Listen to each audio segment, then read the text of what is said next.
मुरादाबाद में सुबह। ये अचानक शोर के साथ नहीं, बल्कि एक धीमी फुसफुसाई हुई सीक्रेट की तरह आती है।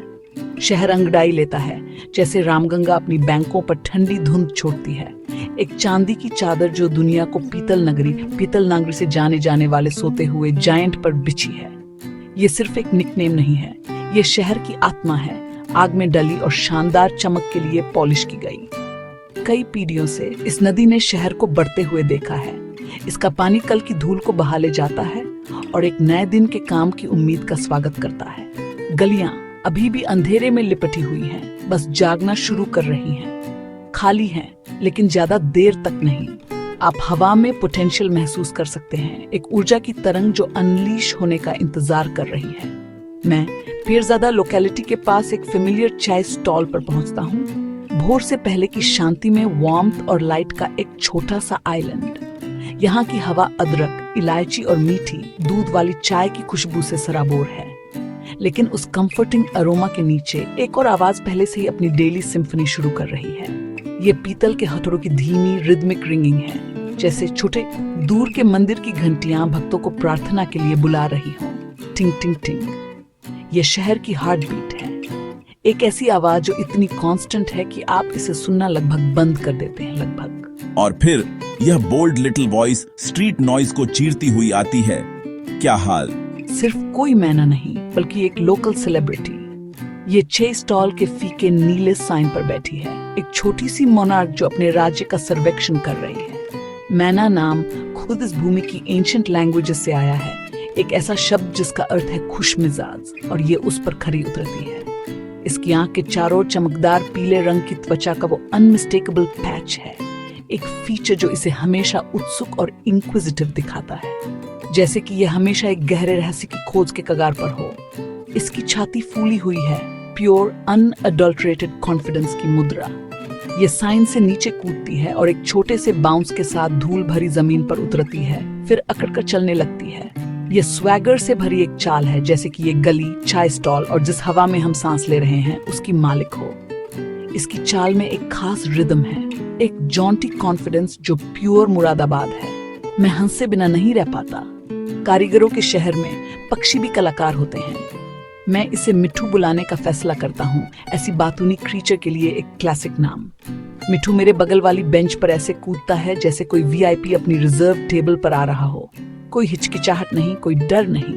ये शाय नहीं है, ये पक्षी एक्रिडोदरस ट्रिस्टिस इंसानी जीवन की हलचल में पनपते हैं। वे शहरी परिदृश्य का उतना ही हिस्सा है जितने की इमारतें और लोग। ये पक्षी लोगों को वैसे ही पसंद करता है जैसे मुरादाबाद को पीतल पसंद है, जोरदार, चमकदार और अनअपोलोजेटिकली प्राउड। मैं अपने पार्ल जी बिस्किट का एक टुकड़ा बढ़ाता हूँ, दोस्ती का एक नजराना। मिठू अपना सिर झुकाता है, केयरफुल कंसिडरेशन का एक जेस्चर। उसकी चमकदार आंखें रिस्क को रिवॉर्ड के मुकाबले में कैलकुलेट करती हैं। फिर एक डिसाइसिव मूवमेंट के साथ वह चोंच मारता है, एक बार एक साफ तेज टैप, जैसे वह हमारे अनकहे कॉन्ट्रैक्ट पर ऑटोग्राफ कर रहा हो। कुछ क्रम्स बिखर जाते हैं, सुबह की रोशनी में सोने की धूल की तरह चमकते हुए।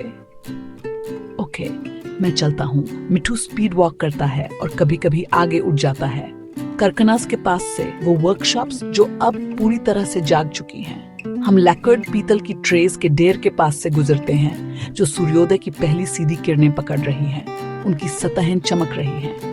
वर्कशॉप्स के अंधेरे इंटीरियर्स के अंदर एक अलग तरह की रोशनी चमकती है, एक ग्राइंडिंग व्हील से उड़ती हुई स्पार्क्स का फायरी ऑरेंज। पिघली हुई धातु ठंडी रेत से मिलती है तो मोल्ड्स हिस करती हैं, मिट्टी और गर्म लोहे की गंध वाली भाप के गुबार छोड़ती हैं। यहीं पर जादू होता है, जहां रॉ मेटल आर्ट में बदल जाती है। हर कारीगर का एक रिदम होता है, साउंड में लिखा एक यूनिक सिग्नल, शेपिंग हैमर का भारी तड, इनग्रेवर की चिजल का डेलिकेट टैप टैप टैप। ये क्रिएशन की एक सिम्फनी है। मेलोडी पीढ़ियों का जान किताबों में नहीं, बल्कि इन हाथों की मसल मेमोरी में, इन हथौड़ों की कैडेंस में ट्रांसफर होता है। और मिट्ठू स्ट्रीट का अल्टीमेट स्टूडेंट हैमर बीट की नकल करता है, तक तक उसका सिर परफेक्ट टाइम पर हिलता है। फिर जैसे इंडस्ट्रियल ट्यून से बोर होकर वह एक तेज साफ विसल में बदल जाता है, एक बस कंडक्टर का परफेक्ट इमिटेशन जो ड्राइवर को सिग्नल दे रहा हो। ये चिड़िया नेबरहुड की लिविंग प्लेलिस्ट है, शहर की आवाजों का एक चलता फिरता आर्काइव। इसने सब्जी वाला की पुकारें, राहगीर के फोन की रिंगटोन, एक रस्टी गेट की स्क्वीक सब अब्सॉर्ब कर लिया है। ये सब इसमें है, रीमिक्स और परफॉर्म होने के लिए तैयार। हमारी यात्रा हमें मुरादाबाद जंक्शन की ओर ले जाती है, जो शहर का बसलिंग नर्व सेंटर है। यहाँ साउंडस्केप बदल जाता है। वर्कशॉप्स की मेटालिक सिम्फनी, ट्रेनों की गड़गड़ाहट और प्लेटफॉर्म अनाउंसर्स की डिसएम्बॉडीड आवाजों में बदल जाती है। स्पीकर से अनाउंसमेंट्स गूंजते हैं, कंकूर्स पर एकोज करते हैं, उन डेस्टिनेशंस की सूची बताते हैं जो दुनिया से बहुत दूर लगती हैं। मिट्ठू एक लगेज कार्ट पर बैठा हुआ स्टेशन कॉल्स के अपने ही गार्बल्ड हाई पिच्ड रीमिक्स से जवाब देता है। यह एवियन कॉमेडी का एक परफेक्ट पीस है, एक छोटी पंखों वाली आवाज जो रेलवे सिस्टम के अथॉरिटी को प्लेफुली चैलेंज कर रही है। लोग ध्यान देते हैं। लगेज से भरी कार्ट धकेलने वाला एक पोर्टर मुस्कुराता है। अपनी ट्रेन का इंतजार कर रहा एक परिवार इशारा करता है और हंसता है। पास की बालकनी से कोई सीटी बजाता है और मिट्ठू, हमेशा कलाकार, एक थिएट्रिकल बो के साथ जवाब देता है, अपना सिर नीचे झुकाता है। एक सच्चा शोमैन, तालियों में डूबा हुआ। बाद में गैट्स के पास एक पुराने पीपल ट्री की फैली हुई शाखाओं के नीचे ये मुझे अपना राज्य दिखाता है। ये इसका इलाका है और ये इसे तेज असर्टिव कॉल्स के साथ डिफेंड करता है। यहाँ नार्ड बाक और गहरे क्रेविसेस में घोंसलों के लिए परफेक्ट जगहें हैं। नदी तक जाने वाली पत्थर की सीढ़ियों पर खजाने हैं। एक शेयर्ड समोसा के क्रम्स, नान का गिरा हुआ टुकड़ा। ये मैना का 5 स्टार बफे का वर्जन है। और हमारे चारों ओर अजनबियों से गिरे हुए किस्से हैं, ओवरहर्ड कॉन्वर्सेशंस के टुकड़े, दोस्तों की हंसी, थके हुए यात्रियों की शांत आहें। मिट्ठू इन सब का गवाह है। अचानक एक और मैना मिट्ठू के बगल में तार पर उतरती है। वे चोंच से चोंच मिलाते हैं, एक क्विक इंटिमेट जेस्चर। मैना अक्सर जोड़ों में रहती हैं, एक दूसरे के प्रति फियर्सली लॉयल और प्रोटेक्टिव। वे एक टीम है, एक यूनिट। ठीक वैसे ही जैसे मुरादाबाद के पुराने परिवार जो पीढ़ियों से अपनी ब्रास वर्कशॉप्स चला रहे हैं, पेरेंट से चाइल्ड तक क्राफ्ट पास करते हुए। वे लॉयल हैं, वे लाउड हैं, वे अनअपोलोजेटिक हैं, वे सर्वाइवर्स हैं, मेटल मोशन और ह्यूमैनिटी की इस दुनिया के लिए परफेक्टली अडेप्टेड। पास का एक बच्चा मुट्ठी भर अनाज हवा में उछालता है। दूसरे पक्षी फ्रैंटिक फ्लरी में नीचे उतरते हैं, लेकिन मिट्ठू जल्दी नहीं करता। वह पहले देखता है, अपनी पर्च से स्थिति का आकलन करता है, फिर काम डेलिब्रेशन के साथ वह नीचे कूदता है और चॉइसेस्ट बीजों को चोंच मारता है। यही मुरादाबाद का तरीका है, आंखें तेज, दिल खुला, लेकिन पैर हमेशा स्थिर। आप ऑब्जर्व करते हैं, आप सीखते हैं और आप पर्पस के साथ एक्ट करते हैं। और उस पल में मुझे एहसास होता है कि शहर ने पक्षी को सिखाया और अब पक्षी मुझे सिखा रहा है। आप शोर से अडेप्ट करते हैं, केओस से, स्ट्रीट के बदलते रिदम से। आप परफॉर्म करते हैं, अपना छोटा सा स्टेज, अपना ऑडियंस ढूंढते हुए। और सबसे बढ़कर आप स्टाइल के साथ सर्वाइव करते हैं। दोपहर तक सूरज ऊंचा और तेज होता है। वर्कशॉप्स के बाहर अब ऊंचे ऊंचे स्टैक किए गए polished brass trays perfect mirrors बन जाते हैं।